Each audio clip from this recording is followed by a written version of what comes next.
Assalamualaikum warahmatullahi wabarakatuh. Kami dari kelompok 3 yang terdiri dari Latifah Khairunisa, Nadira Tazkiyah Adiarani, Nabila Fitriana Dewi, Yohana Dwi Purwanti akan mempresentasikan drama tentang High Victorian, Late Victorian, Modernism, Postwar, and Postmodern. High Victorian. Drama pada High Victorian pertengahan abad ke-19 di Inggris dipengaruhi oleh konteks sosial, politik, dan budaya yang dinamis.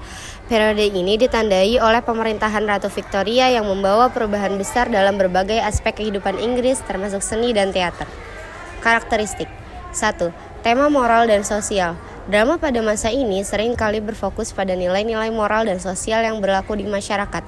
Isu-isu seperti kelas sosial, ketidaksetaraan gender, dan kemunafikan sosial menjadi tema yang sering diangkat. Penonton era Victorian tertarik pada kisah yang menggambarkan perjuangan individu dalam mempertahankan integritas moral di tengah masyarakat yang berubah cepat. 2. Melodrama. Melodrama adalah salah satu bentuk teater yang sangat populer pada masa ini. Dalam melodrama, plot biasanya sederhana dan penuh emosi, seringkali dengan konflik antara kebaikan dan kejahatan yang jelas. Karakter dalam melodrama cenderung terpolarisasi. Tokoh baik yang idealis dan tokoh jahat yang seringkali karikatural. Melodrama menyajikan cerita dengan penuh ketegangan dan klimaks yang dramatis, seringkali dengan musik yang mendukung untuk menambah intensitas emosi. Karakteristik 3. Komedi sosial. Selain melodrama, komedi sosial juga mendapatkan tempat penting dalam teater Victorian. Komedi ini seringkali berfungsi sebagai kritik sosial terhadap kehidupan kelas atas dan menengah, mengolok-olok kebiasaan, etiket, dan pretensi sosial masyarakat Victorian. George Bernard Shaw adalah salah satu tokoh penting yang memperkenalkan gaya komedi yang lebih tajam dan satir di akhir era Victorian.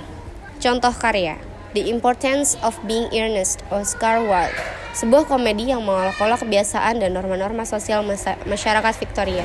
Arms and the Man, George and Bernard Shaw, sebuah drama komedi yang menyindir pandangan romantis tentang perang dan cinta. Late Victorian. Drama pada era Late Victorian, akhir abad ke-19, sekitar 1870-an hingga 1901. Menunjukkan perubahan signifikan dari periode sebelumnya. Perubahan sosial, politik, dan intelektual yang terjadi selama masa pemerintahan Ratu Victoria mencerminkan perkembangan dalam tema, gaya, dan produksi teater. Karakteristik. Nomor pertama, perkembangan realisme. Di akhir era Victoria, realisme menjadi semakin menonjol dalam drama. Para dramawan mulai menggambarkan kehidupan dengan cara yang lebih natural dan menekankan psikologi karakter serta isu-isu sosial. Karya-karya realis menyoroti masalah sosial seperti kemiskinan, ketidakadilan, dan kondisi kehidupan kelas pekerja. Gerakan ini merupakan reaksi terhadap melodrama yang lebih emosional dan romantis di era sebelumnya.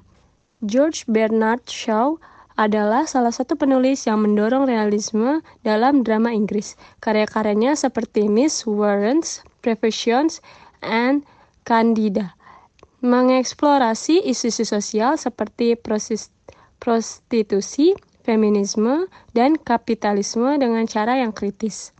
Henrik Ibsen, seorang penulis drama Norwegia, memiliki pengaruh besar pada perkembangan realisme di Inggris. Karya-karyanya seperti A Doll's House dan Ghost mendorong penulis Inggris untuk menyentuh tema-tema yang tabu, seperti kebebasan perempuan dan penyakit seksual. Yang kedua, drama sosial dan kritik sosial. Drama Late Victorian sering kali berfungsi sebagai alat untuk mengkritik ketidakadilan sosial dan konvensi-konvensi masyarakat yang dianggap usang atau tidak adil. Banyak karya yang menantang pandangan konservatif tentang keluarga, gender, dan kelas sosial.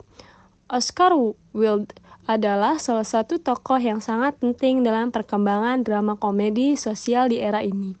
Karya-karyanya seperti The Importance of Being Earnest and An Idle Husband menggunakan humor dan satir untuk mengkritik nilai-nilai sosial kelas atas, terutama kemunafikan dan pretensi dalam masyarakat Victorian. George Bernard Shaw dengan drama Pygmalion dan Man and Superman secara satir membahas masalah gender, identitas, dan kelas sosial. Shaw menggabungkan realisme dengan elemen-elemen intelektual dan filosofis, sering kali mengajak menonton untuk berpikir kritis tentang masyarakat. Yang ketiga, naturalisme. Naturalisme adalah perpanjangan dari realisme, tetapi lebih ekstrim dalam penggambarannya terhadap kehidupan. Aliran ini dipengaruhi oleh karya penulis Prancis seperti Émile Zola yang berusaha menunjukkan kehidupan manusia secara objektif. Seringkali tanpa pandangan moral yang jelas, naturalisme dalam drama cenderung mengeksplorasi sisi-sisi gelap kehidupan manusia, seperti kemiskinan ekstrim, kekerasan, dan penindasan. Meskipun naturalisme tidak berkembang sepenuhnya di Inggris seperti di Prancis, pengaruhnya tetap terasa dalam karya-karya dramawan seperti Arthur Wing Pinary dan Henry Arthur Jones. Contoh karya The Importance of Being Earnest, Oscar Wilde.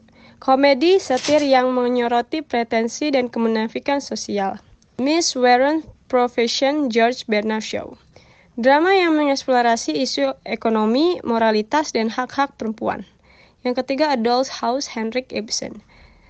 Meskipun bukan penulis Inggris, pengaruh karya ini di Inggris sangat besar, menggambarkan pembebasan perempuan dari struktur keluarga patriarki. Modernism. Drama modernisme adalah bagian dari gerakan yang lebih luas dalam sastra, seni, dan pemikiran yang berkembang pada akhir abad ke-19 hingga awal abad ke-20. Modernisme adalah reaksi terhadap perubahan besar dalam masyarakat, teknologi, dan budaya, serta munculnya ide-ide baru dalam filsafat, psikologi, dan ilmu pengetahuan. Dalam drama, modernisme sering berfokus pada eksplorasi bentuk baru, narasi yang lebih eksperimental, serta penekanan pada kompleksitas batin karakter dan penggambaran realitas yang terpecah. Berikutnya karakteristik dari modernisme. Yang pertama, penolakan terhadap tradisi konvensional. Drama modernisme menolak format dan struktur konvensional yang digunakan dalam teater tradisional seperti drama realis yang mapan pada era sebelumnya. Para dramawan modernisme seringkali bereksperimen dengan struktur non-linear. Yang kedua, ada eksplorasi psikologis. Salah satu tema utama dalam drama modernisme adalah fokus pada dunia batin karakter. Terpengaruh oleh perkembangan psikologi modern seperti teori Freud dan Jung, drama modernisme sering menggambarkan konflik internal, mimpi, dan alam bawah sadar sebagai elemen penting dalam memahami tindakan karakter. Drama ini lebih tertarik pada kompleksitas mental dan emosional daripada plot yang sederhana atau linear. Penekanan pada eksistensialisme. Pada karakter ini, modernisme seringkali mempertanyakan makna kehidupan dan keberadaan manusia, menekankan alienasi, kesepian, dan keterasingan.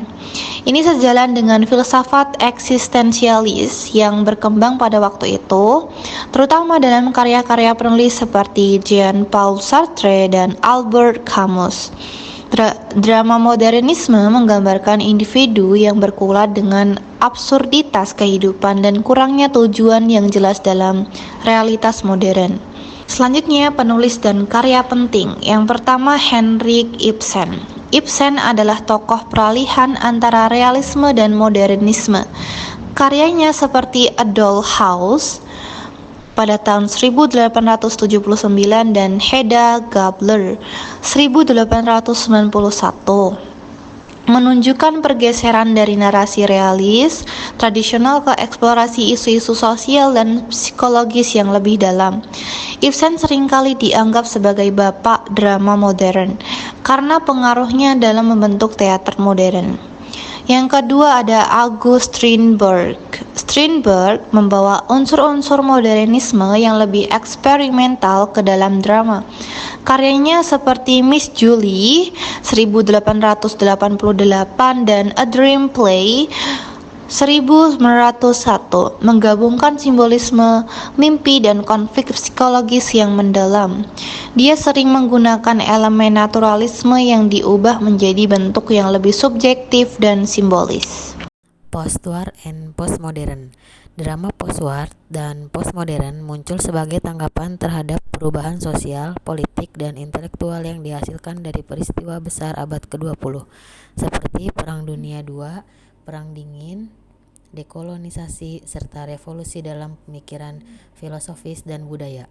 Kedua periode ini membawa pengaruh besar dalam perkembangan teater modern dengan ciri-ciri eksperimental dan dekonstruktif, berusaha menggali realitas yang lebih mendalam atau justru menolaknya.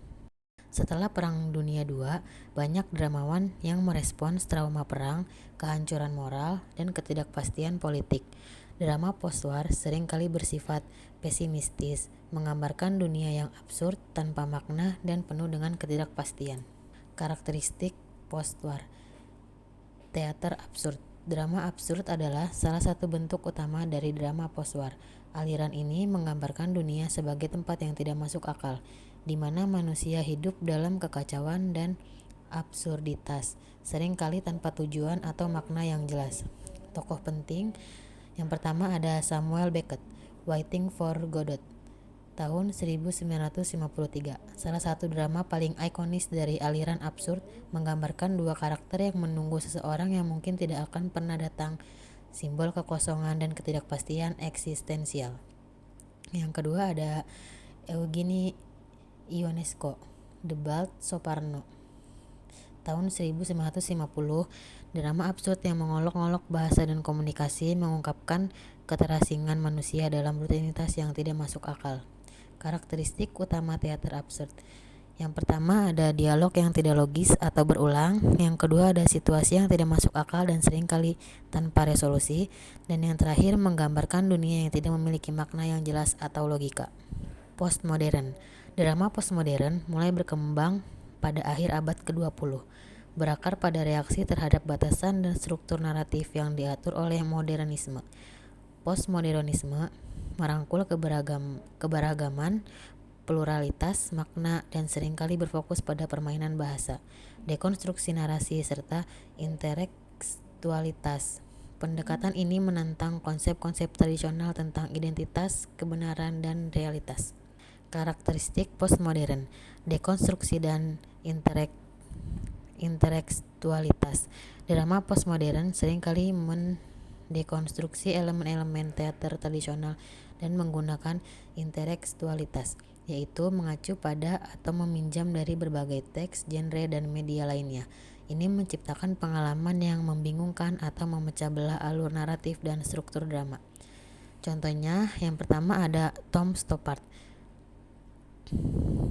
Rosencrantz and Guildenstern are Dead, tahun 1966. Drama ini mendekonstruksi karakter-karakter dari Hamlet karya Shakespeare dan memberikan mereka cerita sendiri, menggali tema absurditas, takdir, dan kebermaknaan hidup. Yang kedua ada Cheryl Churchill, Top Girls, tahun 1982.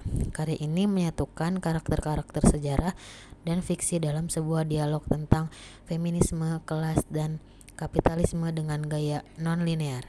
Kesimpulan: yang pertama ada High Victorian Drama. Era ini ditandai oleh fokus pada moralitas dan estetika. Karya-karya Oscar Wilde dan George Bernard Shaw menggabungkan kritik sosial dengan unsur komedi, mengeksplorasi tema identitas dan norma masyarakat. Yang kedua ada Late Victorian Drama. Munculnya melodrama dan komedi mengedepankan emosi dan konflik sosial. Teater menjadi medium untuk menyoroti isu-isu seperti kelas, gender, dan moralitas, menjadikan teater lebih aksesibel bagi masyarakat umum. Yang ketiga ada modernisme. Drama modernis dengan penulis seperti Samuel Beckett mengeksplorasi tema absurditas dan alienasi. Gaya naratif menjadi lebih eksperimental, mencerminkan ketidakpastian pasca Perang Dunia I dan pengaruh psikologi serta filsafat. Yang keempat ada postmodern drama. Postmodernisme menolak narasi tunggal dan struktur tradisional. Drama menjadi lebih interaktif dan sering mencampur berbagai genre dan gaya. Penulis seperti Tom Stoppard dan Cheryl Churchill menggugat konvensi teater dan menggali realitas subjektif. Yang terakhir ada post-war drama. Setelah perang, drama mencerminkan krisis eksistensial dan absurditas hidup. Teater menjadi alat untuk merefleksikan ketidakpuasan sosial dan politik, seringkali menggabungkan humor gelap dengan kritik sosial. Sekian dari kelompok 3. Terima kasih. Wassalamualaikum warahmatullahi wabarakatuh.